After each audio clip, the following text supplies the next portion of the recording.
When I was younger, I started a game called Tomba. It came on a demo disc and didn't even include the full game. It was just part of the game that went up to a certain village. Like all other kids at the time who had a collecting card game addiction to Pokemon, Yu-Gi-Oh, whatever it was, I couldn't really afford to buy the full game. So I kind of just left it at that. Years go by, I go to college, I started working in New York, I no longer work in New York, yada yada yada. I had an idea for a stream. It was Variety Mondays, and I thought, hey, why don't I just play something that's completely different from whatever I was playing at the time? And in the back of my mind, there it was. This journey that I started 17 years ago, with all the means to finish that journey today, available at my hands. So here it is, the story of Tomba, or Tombi in European countries. So it goes like this. You wake up under a tree in Philadelphia, you get mugged. You lost this priceless bracelet that your grandpa left behind. Not only did they take your bracelet, they also took your shirt. So you're left with nothing but a rock tied to a stick and some pants. What really separates Tomba from a lot of the other platformers was this. A background landscape. The ability to traverse lanes. Not that other games haven't done this. As you make your way through the first village, you run into your first obstacle. A fog barrier. And in order to pass this, you gotta find Blowjob Bob, and then he's gonna take you to the next part of the game. The one thing about this game is the items don't just get used automatically from your inventory, or sometimes there's no quick prompt for it. You have to actually go into your inventory to use it. So then you're treated to this Hurricane Hillary cutscene, which was pretty cool at the time. It's definitely one of those older games, so it is not forgiving at all. But you'll quickly learn from your mistakes. Oh, I definitely don't want to go down there.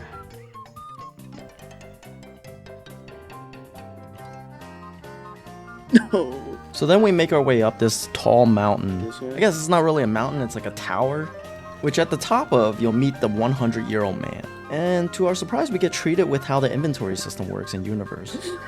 That's my inventory system. I just had him in my mouth, dude. That's right, Tomba is an eldritch deity similar to Kirby. So then a 100-year-old man starts going into the backstory of Tomba. How the world was perfectly peaceful until the Barbie trend started taking over social media. And how the world needs to watch Barbie and Oppenheimer back to back.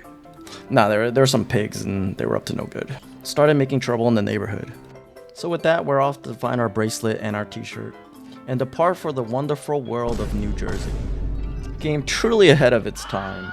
Tomba learns by humping the heads of let me learn. fellow local populace. Oh, no. You make your way to the dwarf village and your Amber Alert goes off. You gotta find the missing kid for the village. Oh, I'm a genius. I'm so smart. So then once you find everyone, you're able to explore even more areas.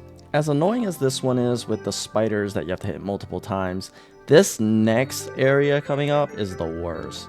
If you accidentally hop on any of these shrooms in this area, you lose the ability to attack. When you attack, depending on the mushroom you grab, you elicit an emotion instead of an attack, which kind of locks you in place. What the? My controls are whack. Wait. Yo, I'm fucking swinging, dude. I'm swinging. And also this area has a lot of fall pits. God damn it. But once you make it past this area, you finally reach the beach. And you're thinking to yourself, oh, a brand new area. It takes you to a little mansion on the other side of the sea. That's a mansion.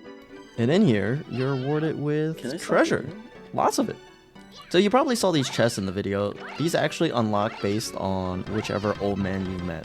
So it incentivizes you to come back and explore old areas, which is kind of neat. You don't need to open all the chests to beat the game, but if you want to, it's there for you. And boom, you're back at the beginning of the game. Back to Philadelphia, my god. Philadelphia is in shambles. It's okay, I go back to visit the parents. So you make your way back to the mushroom area, but instead of going left to the beach, you then go to the right. Which leads you to a windy side-scrolling segment.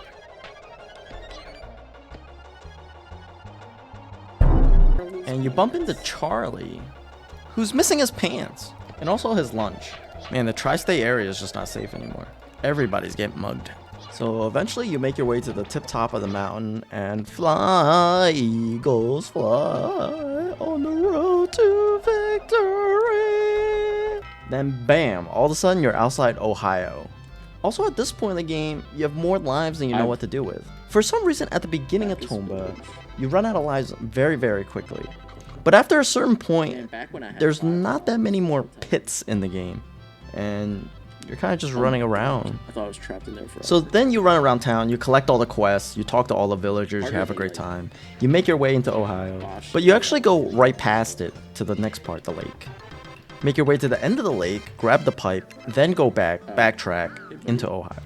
Haha, just kidding. We actually go past Ohio again, go back to town. Oh man. Turn in some other quests.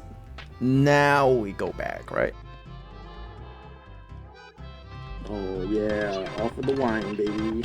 Alright, so here's the layout of Ohio. It's multiple faces, so it's actually a 3D level. And in each one of these doors, there's specific rooms that do very unique things. Some you have to go back to previous parts of the game, collect certain emotional mushrooms to open the door. Other parts you can't actually access because you can't swim.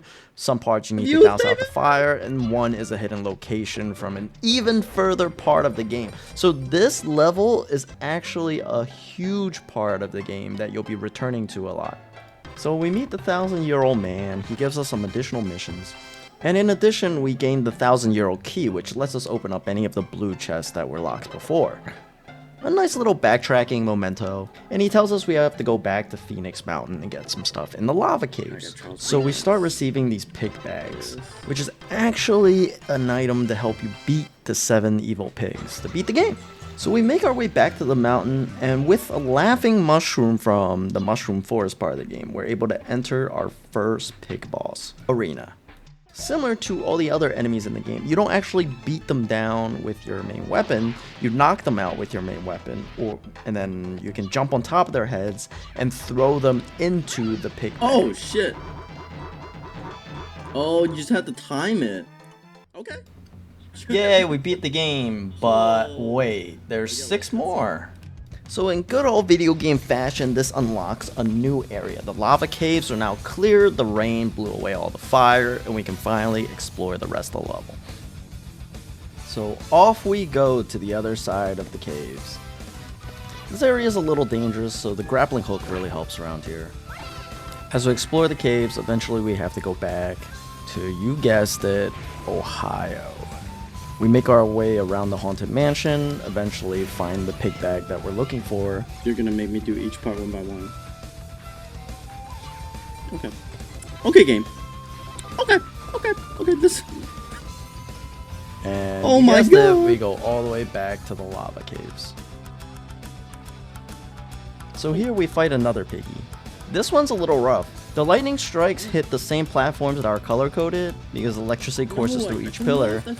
And if you take damage, you actually lose 3 points of health, which is a lot. I took 3! Otherwise, it's a pretty simple fight. You grab the piggy and you yoink him in the bag. Look at this half-court shot. Oh my god. I'm such a gamer. On the right side of the lava cave, there's actually an exit, which I missed the first few times through. But this takes you to pretty much the last area of the game. Well, the last area to explore. It's not like this is the last level. It's pretty much after this area, it's a lot of backtracking. You go into areas you've seen before. I feel so bad for this bird because this is not the first time we hopped and got a free Uber ride. So we get dropped off in the jungle. It's a nice change in scenery, as indicated by the overgrown brush in the foreground? Is it front ground or foreground? Whatever, the front part of the screen. As we run around the jungle, eventually we get to the river. And there's Charles, our good friend Charles, who swoops in and saves the day. Save me, monkey! But not only that, he teaches us how to swim. What a great guy! And then after all that, he gives us the miner's hat. Miner's hat? The girl's a miner. After that short excursion, we make our way back into the jungle, get to the crossroads, into the watchtower, into the factory. But once we got all that done, we make our way back to a familiar area near the beginning of the game. And it's here that we meet a familiar friend. With the ability to swim, we can traverse this area. Enter this mysterious hut-looking thing. And what's older than the 1,000-year-old man? The 10,000-year-old man. But wait, there's actually someone who's even older than him. You want to take a guess? What? Who is the oldest person in Tomba? Is it A, the 100,000-year-old man, B, the 1,000,000-year-old man, C, the 1,000,000,000-year-old man, or D, Gandhi?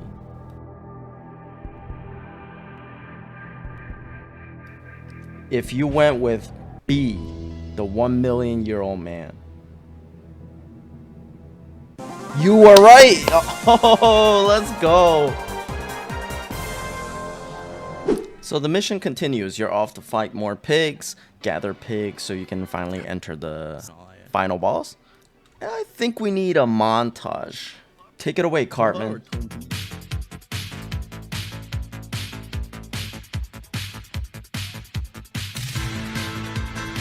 I clearly went in. Oh!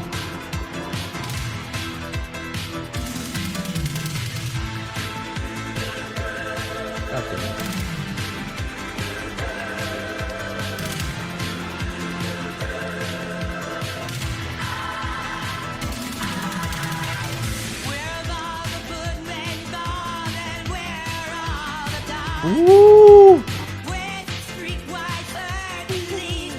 A few minutes later. So here we are. We defeated all the pigs except for the final boss. But wait.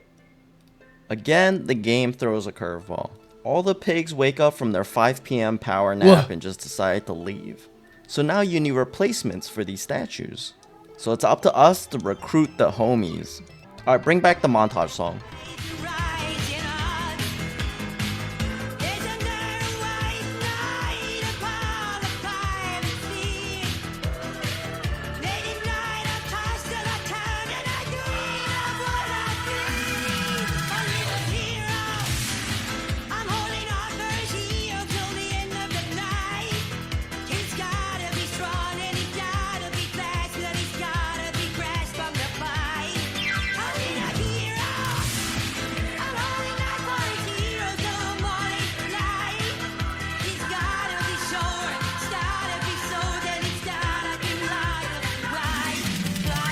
I think I've streamed like 5 times now saying we're beating it today, but today's the actual day.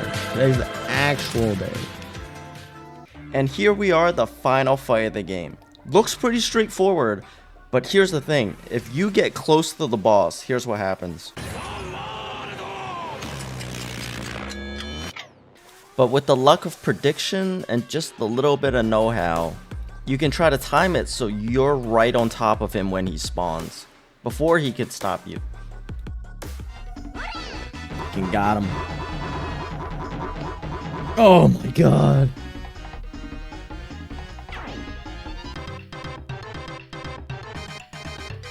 Whew. Is that it? Yup, that's it. And your trusty friend Baron takes you away. Get out, Baron! Let's go! Oh, we did it!